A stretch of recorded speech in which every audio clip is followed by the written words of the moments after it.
Y'all, I've had it. Did you catch that interview? Stephen Miller leaning into the camera like a Bond villain who shops exclusively at Men's Warehouse and saying under Title 10 the president has plenary authority, and then the screen glitched. Oh, sure, because CNN just happened to short circuit the exact second he started explaining how the president can play God. Right, the ghost of James Madison probably yanked the Wi-Fi like, nope, not this timeline.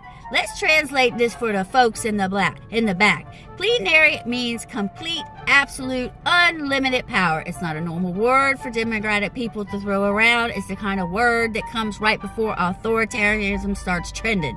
So when Stephen Miller drops it mid-sentence, that's not legal analysis. That's a Freudian confession with subtitles. You could almost see it in his eyes, that little glimmer, like he was pitching a spinoff called How to Commandeer a Country in 10 Easy Steps.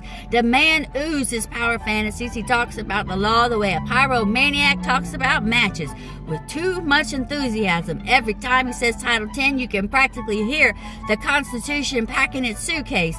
And that so-called technical issue, please, that wasn't a glitch. That was divine intervention. That was George Washington and Frederick Douglass tag teaming the router from beyond the grave. You can't go on live TV and whisper about unlimited presidential power without triggering an ancestral panic attack in every patriot's bloodline. So let's be real. Stephen Miller saying plenary authority out loud is like a mosquito bragging about having access to your neck. Nobody's impressed. Everybody's uncomfortable, and you're left wondering why the network didn't call pest control sooner.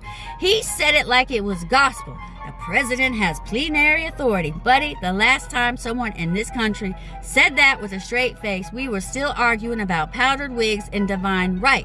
We fought an entire revolution to avoid exactly this kind of delusion. The founders didn't write "we the people" so one pasty political crypt keeper could rewrite it as "me, myself, and executive privilege."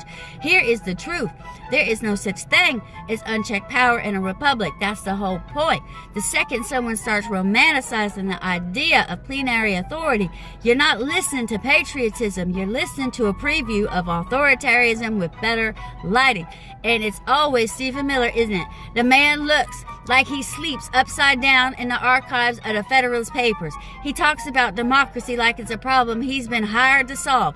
Every time he resurfaces, America collectively checks its pulse.